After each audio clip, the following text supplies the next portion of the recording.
오늘 우리에게 주신 하나님 말씀은 에베소서 6장 1절부터 4절까지의 말씀입니다. 에베소서 6장 1절부터 4절까지의 말씀.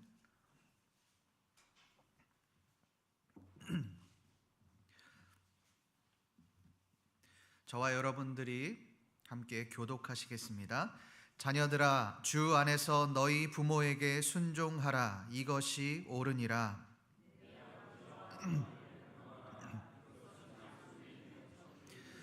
이로써 내가 잘되고 땅에서 장수하리라. 또 아비들아, 너희 자녀를 노엽게 하지 말고 오직 주의 교훈과 훈계로 양육하라. 아멘. 오늘 말씀에서 이 바울은 부모와 자녀와의 관계에 대해서 언급을 합니다. 그런데 오늘 말씀을 보며 두 가지 의문이 생깁니다. 첫 번째, 바울은 왜 부모에 대해서 먼저 언급하지 않고 자녀에 대해서 언급하고 있는가라고 하는 의문입니다. 두 번째 의문은 부모들아라고 하는 어머니와 아버지를 언급하는 것이 아니라 왜 아비드라라고 하는 아버지에 대해서만 언급을 하고 있는가라고 하는 의문, 그 두 가지 의문이 오늘 말씀을 보며 생깁니다. 그렇다면 바울은 왜 이렇게 오늘 말씀에서 이렇게 언급하고 있는 것일까요? 이것을 알기 위해서 우리가 오늘 본문 속으로 한번 들어가 보겠습니다. 먼저 자녀에 대해서 한번 알아보겠습니다. 우리 1절 말씀을 함께 읽어보겠습니다. 시작.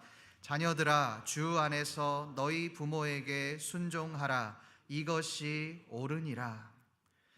여러분, 바울은 자녀들을 향하여 뭐라고 말씀합니까? 너희 부모에게 순종하라고 하는 순종을 이야기합니다. 에베소서 5장 22절에서도 아내를 향하여 말을 할 때 바울은 남편에게 복종하라고 그렇게 말을 합니다. 같은 말을 하는 것 같지만 그 뜻은 조금 다릅니다. 아내들에게 말을 할 때에는 submit이라는 단어를 사용합니다. 자녀들이 부모에게 순종하라라고 하는 말을 할 때에는 obey라는 말을 사용합니다. 둘 다 복종의 뜻을 가지고 있습니다. 그러나 그 쓰임은 완전히 다릅니다. 이 submit이라는 뜻은 인간끼리의 관계에서 쓰여지는 단어입니다. 그러나 이 obey는 말씀에 기록되었을 때 인간이 하나님의 뜻을 따를 때 쓰인 단어가 바로 obey입니다. 오늘 본문에서 쓰인 단어는 obey입니다. 이것은 인간이 인간의 말을 따라야 한다라고 말하는 그런 수준의 복종이 아닙니다. 하나님의 명령이라고 말을 하고 있는 것입니다. 자녀들이 부모에게 순종하는 것이 하나님의 명령이라는 것입니다. 1절 말씀을 한번 보십시오. 너희 부모에게 순종하라. 이것이 옳으니라 라고 그렇게 말을 합니다. 이것은 따라도 되고 안 따라도 되는 그런 말이 아니라 하나님의 명령이니 무조건적으로 지켜야 한다는 것을 말씀하고 있는 겁니다. 여러분, 바울이 왜 이렇게 말을 할까요? 당시 기독교인들 중에 부모에게 순종하지 않는 그런 사람들이 있었기 때문에 그렇습니다. 그들은 나는 하나님의 자녀가 되었고 기독교인이 되었으니 이제 부모의 말을 듣지 않아도 된다, 순종하지 않아도 된다라고 주장하는 사람들이 있었기 때문입니다. 여러분, 그들이 왜 이렇게 행동했을까요? 그것은 로마 시대의 문화를 이해해야만 합니다.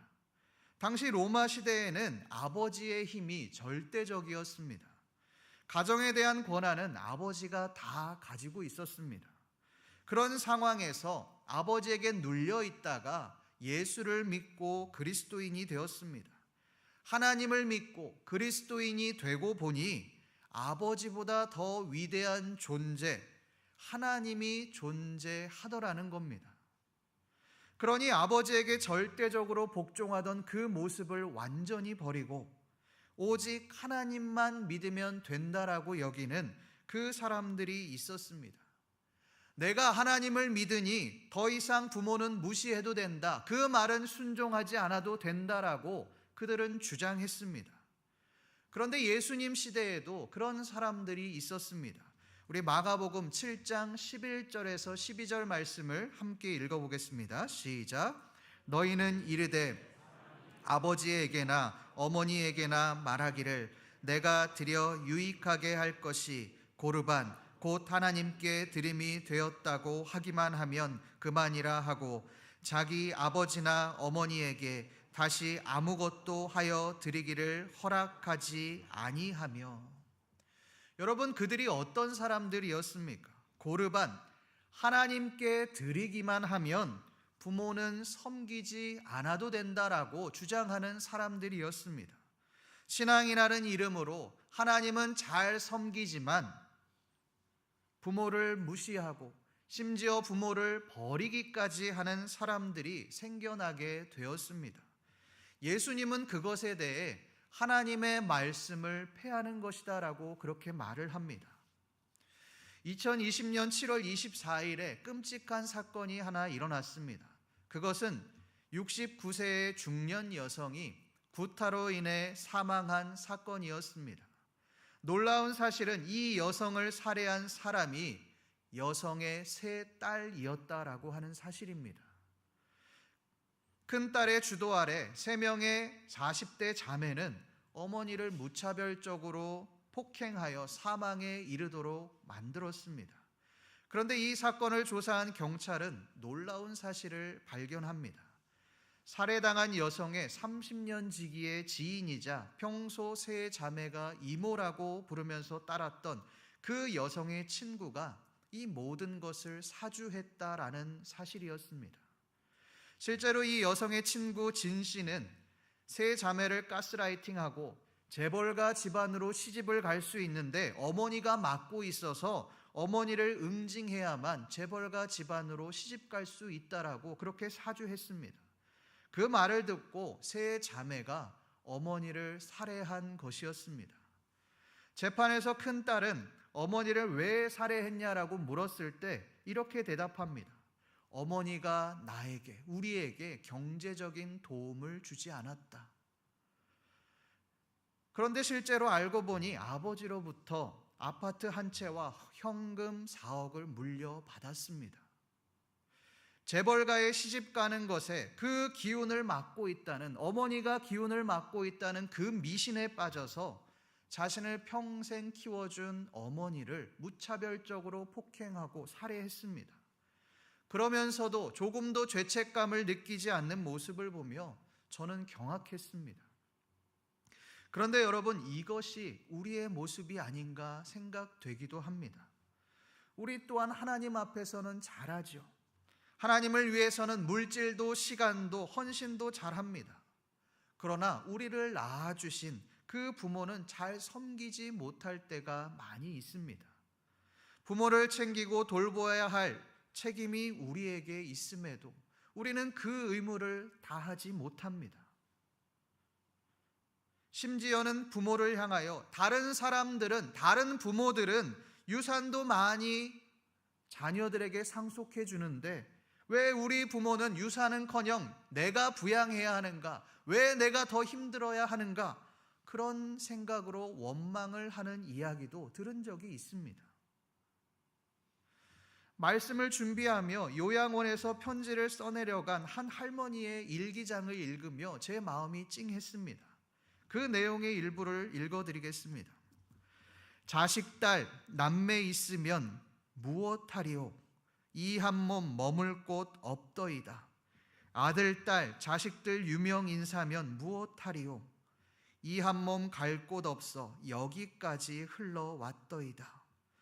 허리띠 졸라매고 고생도 보람으로 생각하며 키워본들 무엇하리오? 작디 작은 이 한 몸 자식들이 아닌 다른 사람 손에 맡겨 있는 것을, 인생의 종착역인 이곳까지가 멀고도 험하였으나 종착역에 벗은 많으나 마음 나눌 것 없이 외롭더이다. 이 요양원에 계신 할머니의 일기를 보며 우리의 부모의 모습들이 떠올랐습니다. 여러분, 우리의 부모들은 우리를 키우시기 위해 자신의 인생을 갈아 넣었습니다. 아이를 키워보니 부모의 심정이 어떤지 절절하게 느껴져 옵니다. 얼마나 고생했을지, 얼마나 힘들었을지 그것이 마음속으로 느껴집니다. 여러분, 우리의 부모들은 우리를 위해 자신의 모든 것을 희생하셨습니다. 잠도 자지 못하고 온갖 마음과 정성과 물질을 쏟아가며 우리의 삶을 책임지셨습니다. 그런데 왜 우리는 부모를 향하여 원망하고 있습니까? 왜 우리 부모는 나에게 도움을 주지 못하나, 왜 내 인생을 더 평탄하게 만들지 못하냐, 그런 생각을 하고 있느냐는 겁니다. 그런 우리를 향하여 하나님은 뭐라고 말씀하십니까? 오늘 말씀 2절에서 3절 말씀을 함께 읽어보겠습니다. 시작. 내 아버지와 어머니를 공경하라. 약속이 있는 첫 계명이니 이로써 내가 잘되고 땅에서 장수하리라. 내 아버지와 어머니를 공경하라는 것입니다. 이것은 하나님의 약속 있는 첫 계명이다라고 그렇게 말씀하십니다. 부모를 공경하는 것이 계명, 꼭 지켜야 할 법이라는 것입니다. 여기에서의 공경은 조건이 있는 공경이 아닙니다. 우리의 부모가 존경할 부분이 많아서 존경하라는 것이 아닙니다. 존재 자체로 존경받아 마땅하다는 것입니다. 성도 여러분, 우리의 부모를 공경하십시오. 말로만이 아니라 실제로 관심을 가지고 돌보십시오. 그것이 우리가 마땅히 해야 할 의무이자 하나님의 명령입니다. 너희 부모에게 순종하라라고 말씀하시는 하나님의 명령에 순종하심으로 내가 잘되고 땅에서 장수하는 복을 누리시는 저와 여러분들 되시기를 간절히 소망합니다. 그렇다면 여기에서 한 가지 의문점이 생깁니다. 그 의문은 부당한 부모의 말에도 순종해야 하느냐라고 하는 의문입니다. 그것에 대해 바울은 뭐라고 말을 합니까? 주 안에서라고 그렇게 말을 합니다. 이 말은 주님이 기뻐하시는 범위 안에서 순종이 이루어져야 한다는 말입니다. 만약 부모가 나쁜 짓을 자녀에게 강요한다, 이것은 거부해야 하는 것입니다. 왜요? 그것은 하나님이 기뻐하시는 일이 아니기 때문에 그렇습니다. 이러한 기준으로 부모가 자녀에게 하나님이 기뻐하지 않으시는 일을 시킨다, 그것을 순종하라고 요구한다, 그렇다면 그것을 과감하게 거부할 수 있어야 하는 것입니다. 그 모든 기준은 바로 주 안에서라고 하는 기준입니다. 제가 처음 20살이 돼서 신학교에 갈 때 저희 아버지와 심하게 다툰 적이 있었습니다. 아버지는 저에게 교사가 되라고 그렇게 강요하셨습니다. 신학은 절대 안 된다고 그렇게 결사 반대를 하셨습니다.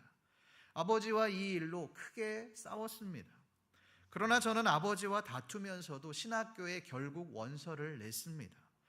제가 그렇게 했던 이유는 아버지를 존중하지 않기 때문이 아닙니다. 그것이 하나님을 기쁘시게 하는 일이라고 생각했기 때문에 그렇습니다. 아버지를 존중하지만 하나님의 뜻이 더 위에 있기 때문에 제가 그렇게 행동한 것입니다. 여러분, 이것이 바로 주 안에서라는 뜻의 의미입니다. 부모를 무시하라는 것이 아닙니다. 부모보다 그 위에 하나님이 역사하신다라고 하는 것을 인정하라는 것입니다. 이것이 바로 주 안에서 부모에게 순종하라는 뜻의 의미입니다. 두 번째, 우리가 부모에 대해서 한번 살펴보겠습니다. 바울은 부모를 향하여 뭐라고 말씀합니까? 우리 4절 말씀을 함께 읽어보겠습니다. 시작. 또 아비들아 노엽게 하지 말고 오직 주의 교훈과 훈계로 양육하라. 또 아비들아 너희 자녀를 노엽게 하지 말고. 여러분, 앞서 이야기한 것처럼 자녀들아 라고 했다면 그 후에는 부모들아라고 말하는 것이 구조적으로 맞습니다. 그런데 바울은 부모들아라고 말을 하지 않고 아비들아라고 하는 아버지에게만 편지를 하고 있습니다. 그 권면을 하고 있습니다. 여러분, 왜 이렇게 하고 있을까요? 앞서 말씀드린 것처럼 당시 로마 사회에서 아버지는 절대적인 권력을 가지고 있었습니다. 아이들을 통제하고 모든 명령을 할 수 있는 그런 권력을 가지고 있었습니다. 심지어는 자녀의 목숨까지도 좌지우지할 수 있는 것이 바로 아버지였습니다. 돈이 없는 아버지는 딸을 노예로 팔기도 했고, 장애를 가지고 태어난 아이는 아버지의 권한으로 마음대로 버리는 일까지 그렇게 비일비재했습니다. 아버지는 가정에서 무소부재의 권력을 휘둘렀고, 이 아버지의 권위에 대항할 경우에 심지어는 죽이는 일까지 빈번하게 일어났습니다. 여러분, 이런 상황에서 아비들아, 너희 자녀를 노엽게 하지 말고 라는 말은 에베소 사람들에게 엄청난 충격이었을 겁니다. 가장이 가진 그 권위를 포기하라는 말로 들렸을 겁니다. 왜요?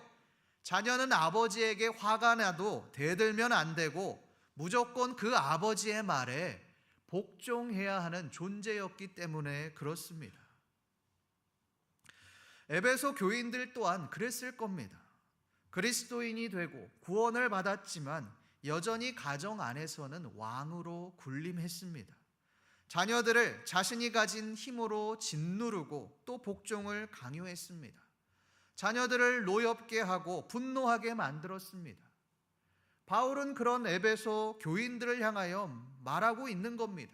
아비들아, 너희 자녀를 노엽게 하지 말아라.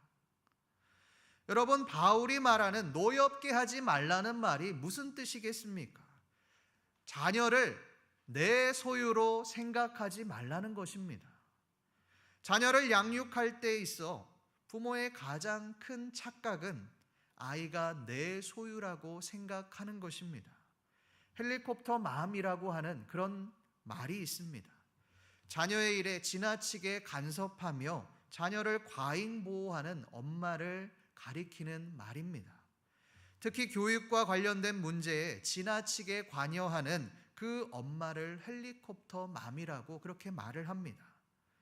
헬리콥터가 제자리에 빙빙빙빙 돌면서 그렇게 주위를 도는 것처럼 엄마가 자녀 주위를 빙빙 돌면서 자녀를 과잉 보호하는 것을 일컬어 하는 말입니다. 헬리콥터 맘들은 아이들이 무엇을 원하는지에 대해서 관심이 없습니다. 오직 자녀를 내가 원하는 사람으로 만들어야 하는 겁니다. 의사로, 변호사로, 판사로 키워야만 하는 겁니다. 그러기 위해서 돈을 쏟아붓고 아이의 스케줄 일거수일투족을 감시합니다. 아이는 부모가 시키는 대로 그대로 무조건 따라야만 합니다. 그러다가 아이가 부모의 기대에 미치지 못하면 구박을 하고 또 스트레스를 엄청나게 주는 겁니다. 그러니 아이들이 부모의 압박을 견디지 못하고 심지어는 생을 마감하는 그런 사람들까지, 아이들까지 생기게 되는 것입니다. 여러분, 이것은 아이가 성인이 되어서도 동일하게 이어지는 경우들이 있습니다. 얼마 전 한 대학교 전광판에 이런 문구가 적혀서 화제가 되었습니다. 그 문구는 학사 관련 문의는 학부모님이 아닌 본인이 직접 해주세요라고 하는 문구였습니다. 그 밑에는 이렇게 쓰여 있습니다. 자기의 일은 스스로 하자. 스스로의 힘을 믿습니다. 여러분, 이 일은 초등학교에서 일어난 일이 아닙니다. 대학교에서 일어난 일입니다. 성인이 된 우리의 자녀들의 이야기입니다. 아이 성적에 불만을 가진 학부모들이 얼마나 전화를 했으면 교학실에서 이런 문구를 작성했겠습니까? 얼마 전 군대 관련 기사를 보는데 이런 내용이 있었습니다. 군에 보낸 부모들이 군대에 전화를 너무 해서 힘들다는 겁니다. 자녀가 훈련이 힘들다고 엄마에게 전화를 해서 이 엄마가 군대에서 내 아들을 빼달라, 보직을 변경해달라 이렇게 요구해서 상관들이 너무너무 힘들다는 그런 기사를 보았습니다. 여러분, 성적에 의의가 있으면 당사자가 컴플레인을 해서 수정해야죠. 군대에서 몸이 아프면 자신이 직접 의무실에 가서 보고를 해야죠. 여러분, 군대는 원래 힘든 겁니다. 그 힘든 걸 이겨내라고 군대에 가는 건데 왜 부모가 그것을 통제하고 보호하는 겁니까? 우리도 마찬가지입니다. 우리 아이만 최고가 아닙니다. 저는 다른 분들이 저희 아이들을 보며 너무너무 예쁘다라고 이야기하면서 연예인 해도 될 것 같아요, 간혹 이런 말을 하시는 분들이 계십니다. 그렇게 이야기할 때마다 저는 이렇게 대답합니다. 아니요, 제 눈에는 너무 예뻐 보이지만 그 정도는 아닙니다. 엄청나게 예쁘진 않아요. 이렇게 대답합니다. 한 번은 제 친구가 그 이야기를 듣고 너무 그렇게 자녀에게 이야기하지 말라라고 이야기를 했습니다. 그런데 여러분, 우리 아이만 특별한 존재가 아닙니다. 물론 우리의 눈으로 보면 우리의 아이가 최고처럼 보이겠죠. 우리 아이가 가장 뛰어난 것처럼 보이겠죠. 그러나 우리의 자녀들 또한 다른 아이들과 똑같은 사회의 일원일 뿐입니다. 왜 우리의 생각으로 아이의 독립심을 꺾습니까? 왜 아이들을 조정하려고 하십니까? 우리의 자녀는 우리의 것이 아닙니다. 하나님의 것임을 기억하십시오. 우리는 그저 하나님이 이 세상에 잠시 맡겨놓은 청지기임을 기억하며 그 아이를 존중하고 사랑해 주십시오. 그때 우리의 자녀는 건강하게 자랄 것입니다. 그렇다면 청지기인 우리는 아이들을 어떻게 양육해야 하겠습니까? 우리 4절 하반절 말씀을 함께 읽어보겠습니다. 시작. 오직 주의 교훈과 훈계로 양육하라. 오직 주의 교훈과 훈계로 양육하라 라고 그렇게 말을 합니다. 여러분, 교훈과 훈계 앞에 붙어있는 그 수식어를 보십시오. 주의라고 하는 수식어가 붙어 있습니다. 주의 교훈과 주의 훈계입니다. 바울은 왜 주의라고 하는 수식어를 사용하고 있을까요? 세상의 방식대로 아이들을 양육하지 말라는 것입니다. 여러분, 세상의 방식이 무엇입니까? 물질적인 성공주의입니다. 공부를 잘해서 좋은 대학에 가야지만 좋은 스펙을 가지고 좋은 직장에 취업할 수 있고 또 그 이후의 삶이 보장된다라고 여기는 그런 태도입니다. 여러분, 이것은 믿는 부모들에게도 그대로 적용됩니다. 아이가 좋은 대학에 가기 위해서 자신의 모든 것들을 쏟아붓습니다. 심지어는 주의를 빠지고 학원에 보내는 경우들도 허다합니다. 시험 기간이 되면 당연히 예배에 빠지고 보충을 가야 한다는 생각을 가지고 아이들을 학원에 보냅니다. 그러면 여러분, 아이들에게 무엇이 심겨지겠습니까? 좋은 대학에 가는 것이 하나님보다 더 중요한 겁니다. 부모 입장에서는 지금 공부하고 또 좋은 대학에 들어가서 그때 제대로 신앙생활을 하면 된다라고 그렇게 생각하며 아이들을 보충해 보냈겠죠. 예배에 빠지도록 했겠죠. 그러나 한번 떠나버린 신앙은 돌아오기가 너무나도 어렵습니다. 우리의 아이들의 신앙이 떠나기 전에 우선순위를 제대로 살펴주십시오. 그것이 우리의 진정한 부모의 역할입니다. 오늘 말씀을 한번 정리해 보겠습니다. 오늘 말씀을 한번 자세히 보십시오. 바울은 자녀에게 주 안에서 순종하라라고 그렇게 말을 합니다. 부모에게도 주의 교훈과 훈계로 양육하라고 말을 합니다. 여러분, 세상적인 기준이 아닙니다. 하나님의 기준입니다. 하나님의 기준으로 부모에게 순종하고 하나님의 기준으로 아이들을 양육하라는 것입니다. 하나님이 기뻐하시는 방법으로 우리의 부모와 우리의 자녀들을 대하라고 하는 것입니다. 이것이 오늘 말씀의 핵심입니다. 아무리 좋은 것이라고 할지라도 그것이 하나님이 기뻐하지 않는 일이라면 하지 말아야 한다는 것입니다. 그것이 우리가 자녀로서, 부모로서 마땅히 해야 할 의무이자 명령입니다. 오늘 말씀처럼 주 안에서 순종하고 주의 교훈과 훈계로 양육하심으로 하나님이 기뻐하시는 삶을 살아가시는 신림교회 모든 성도님들 되시기를 간절히 소망합니다. 기도하겠습니다. 하나님 아버지, 오늘 말씀을 통해 우리의 부모를, 우리의 자녀를 어떻게 대해야 하는지를 깨닫게 하시니 감사를 드립니다. 하나님, 우리가 하나님만을 섬기지 않게 하시고 우리에게 주신 부모와 자녀를 믿음으로 또 대하며 섬기며 나아갈 수 있는 우리의 삶이 되어지게 하여 주시옵소서. 그래야 해서 우리의 착한 행실을 보고 우리의 섬김을 보고 하나님을 알지 못하는 자들이 하나님을 만나는 귀한 역사가 우리를 통해서 일어날 수 있도록 주여 도와주시옵소서. 감사드리며 살아계신 우리 주 예수 그리스도의 이름으로 기도드립니다. 아멘.